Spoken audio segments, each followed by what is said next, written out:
कक्षा 10 के समस्त छात्रों का हार्दिक स्वागत एवं अभिनंदन है। कल आप लोग को हमने प्राकृतिक आपदा के बारे में बताया। आज हम आप लोग को बताएंगे सुनामी। आज आप लोग को सुनामी के बारे में बताएंगे कि सुनामी दो शब्दों से, सुनामी एक जापानी भाषा का शब्द है, जापानी भाषा का शब्द है जो दो शब्दों से मिलकर बना है। सुनामी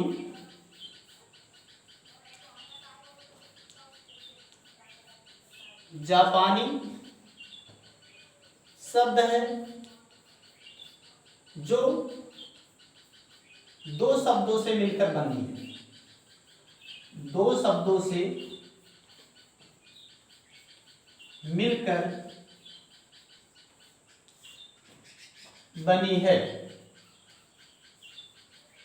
अर्थात सूधन नामी। सूधन नामी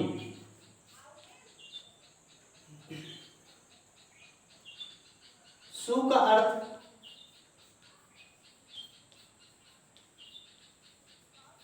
बंदरगाह और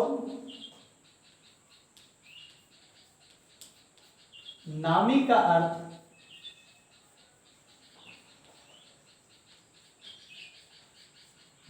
अर्थ लहर अथवा तरंग। तरंग होता है जिसमें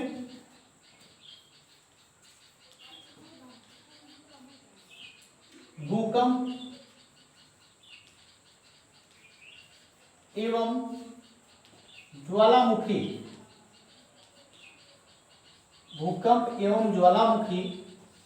का अधिक प्रभाव होता है।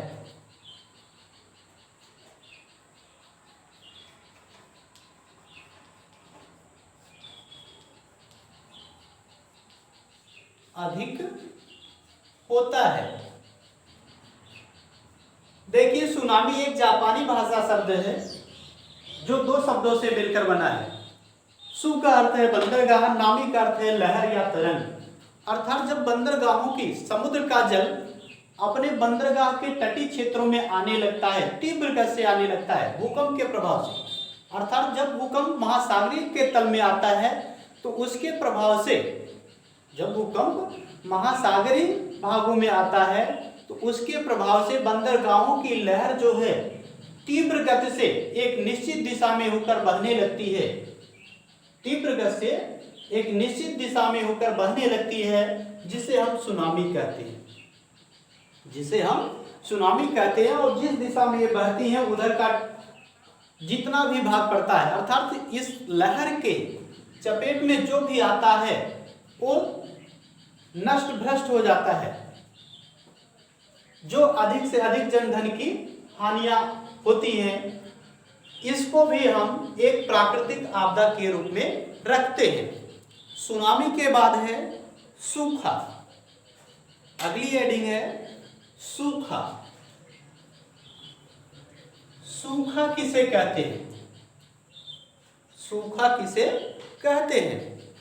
जब धरातल पर वर्षा एकदम नहीं होती है, जब धरातल पर वर्षा एकदम नहीं होती है या होती ही नहीं है तो उसे हम क्या कहते हैं? सूखा कहते हैं।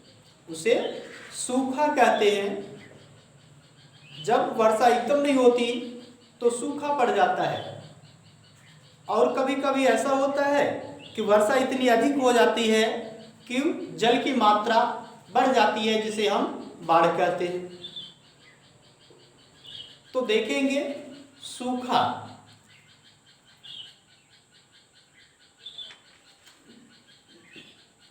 सूखा ऐसी आपदा है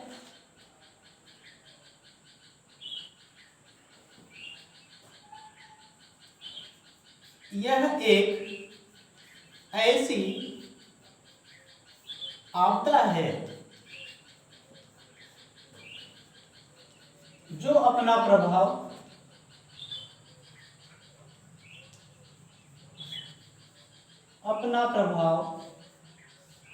किसी न किसी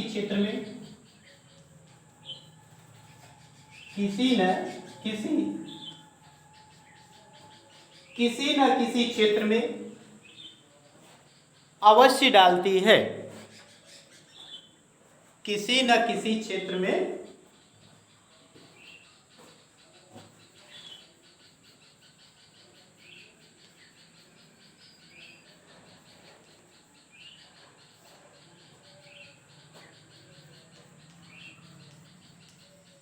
डालती है।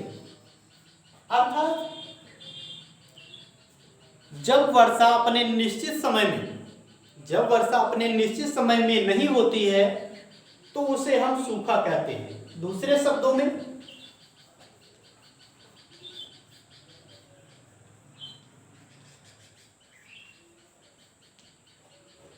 जब वर्षा अपने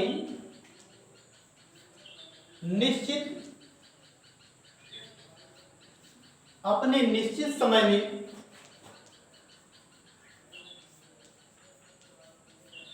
नहीं होती है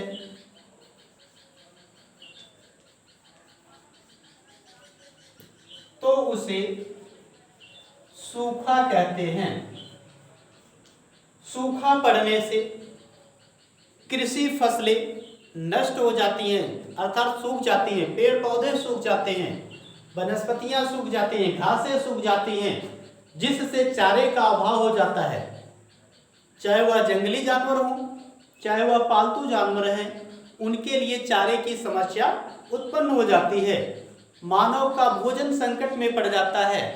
ऐसे तमाम कारण हैं जो सूखा को प्रभावित करता है, जिसमें कृषि, पशुपालन, मनुष्य, कृषि भी है, पशुपालन है, मनुष्य आदि सामान्य आवश्यकताओं से कम जल उपलब्ध होता है।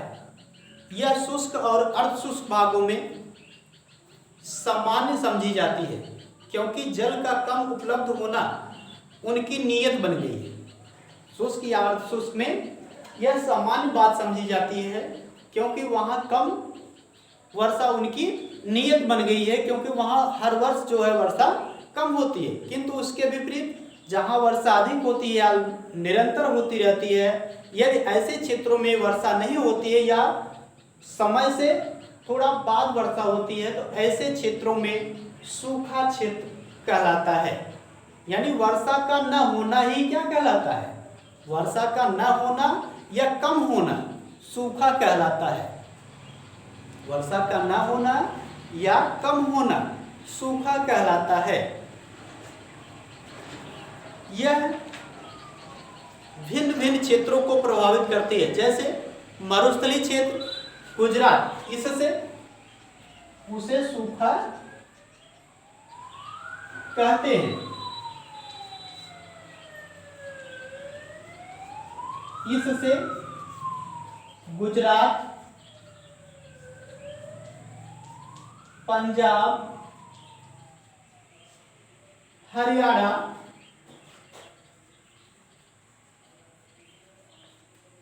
राजस्थान, मध्य प्रदेश आदि राज्य प्रभावित होते हैं। इसी के साथ साथ तमिलनाडु, पूर्वी उत्तर प्रदेश, दक्षिणी मैसूर, पश्चिम बंगाल, पूर्वी तटीय प्रदेश, केरल, महाराष्ट्र और मध्य प्रदेश भी इसी के अंतर्गत आते हैं। जब वर्षा कम होती है तो उसे हम सूखा कहते हैं।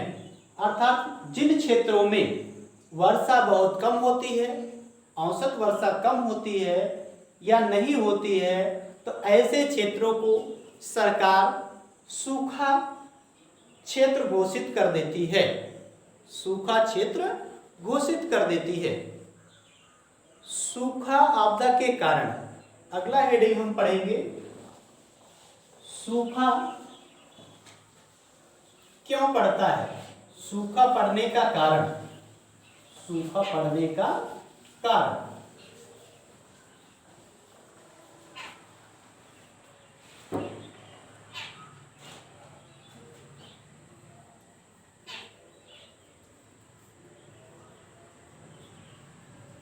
सूखा का कारण, इसमें हम देखेंगे सूखा के निम्नलिखित कारण है, सूखा के निम्नलिखित कारण है, सूखा के निम्नलिखित कारण हैं।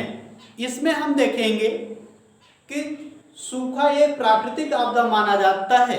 वर्तमान समय में मनुष्य के पर्यावरण के प्रति दोषपूर्ण व्यवहार, मनुष्य का पर्यावरण के प्रति दोषपूर्ण व्यवहार, अर्थात मानव क्या करता है, अपनी आवश्यकता की पूर्ति करने के लिए पर्यावरण का जो संतुलन है उस पर कोई ध्यान नहीं देता और वह मनमानी इस पर्यावरण का हरासमेंट करता जा रहा है, जिसका प्रभाव हमारे ऊपर सूखा के रूप में, बाढ़ के रूप में, भूकंप के रूप में, ज्वालामुखी के रूप में स्पष्ट दिखाई देता है। अर्थात हमारी जो प्रकृति है, जो पर्यावरण है, जो प्रकृति है या जो पर्यावरण है, वह हम मानव से रुष्ट होकर के जो प्रक्रिया करती है उसका स्पष्ट उदाहरण हम देख सकते हैं। जैसे जल चक्र, देखिए सूखा आपदा के कारण जल चक्र के बारे में आपको बताया गया है। नंबर 1 कारण क्या है? जल चक्र।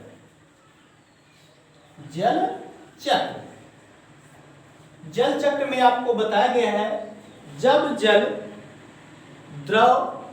द्रव से ठोस से गैस और गैस से पुनः द्रव के रूप में बदल जाता है तो उसे हम जल चक्र कहते हैं, उसे हम जल चक्र कहते हैं।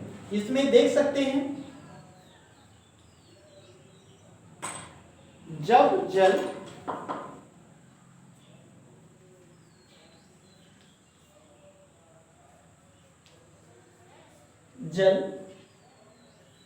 ठोस से द्रव तथा द्रव से गैस और गैस से पुनः द्रव में परिवर्तित होता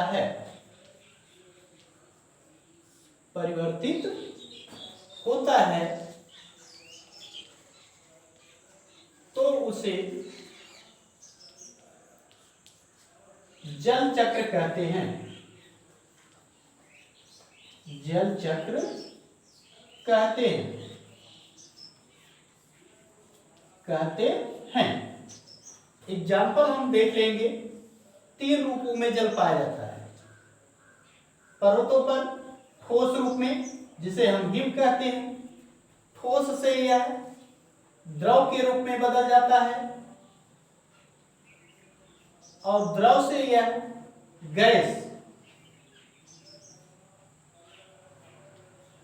गैस जिसे हम जलवाष्प कहते हैं, और गैस से जब ये पुनः ठोस बन जाता है,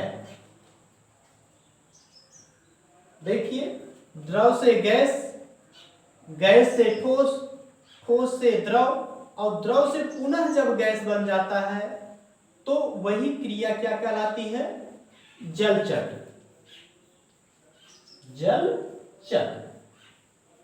अर्थात जल का एक चक्र पूरा हो जाता है। जल का एक चक्र पूरा हो जाता है जो किसको प्रभावित करता है? सूखा को प्रभावित करता है, जल चक्र। दूसरा हम पढ़ेंगे, पहला तो इसमें पढ़ चुके सूखा के कारण में जल चक्र, दूसरा पढ़ेंगे वनों का विनाश।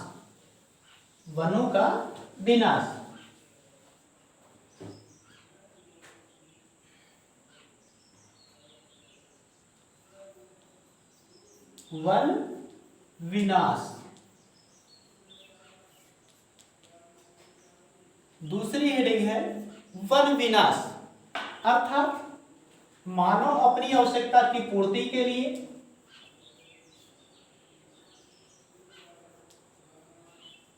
अपनी आवश्यकता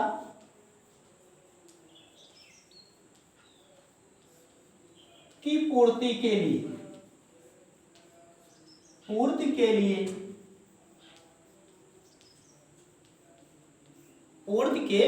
लिए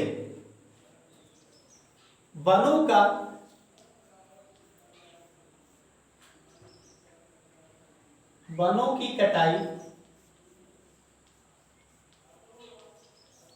अंधाधुंध करता है।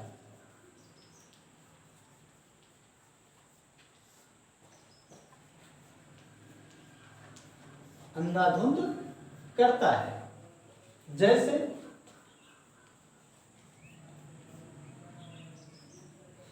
कुर्सी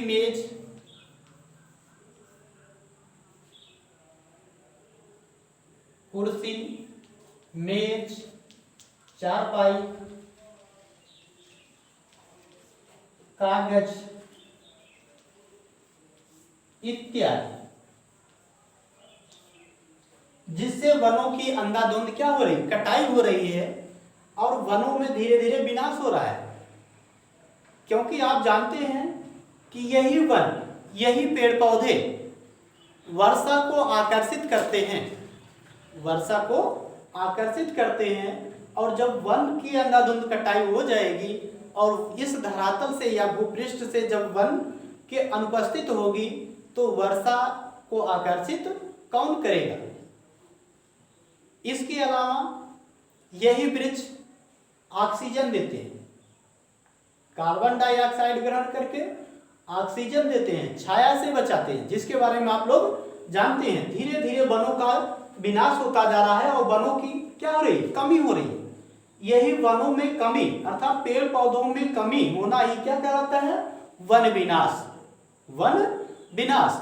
और वनों के विनाश होने से ही आज पहले जितनी वर्षा होती थी आज उतनी वर्षा नहीं होती है। उसका मूल कारण क्या है, वनों का विनाश। क्योंकि मानव जो है लगातार अपनी आवश्यकता की पूर्ति के लिए वृक्षों को काट दे रहा है। अगला हेडिंग है भूमिगत जल का दोहन। तीसरी हेडिंग है भूमिगत जल का अधिक दोहन।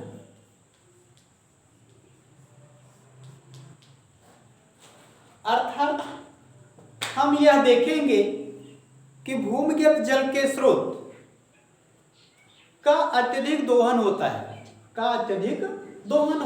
अर्थात पहले क्या करते थे, पहले के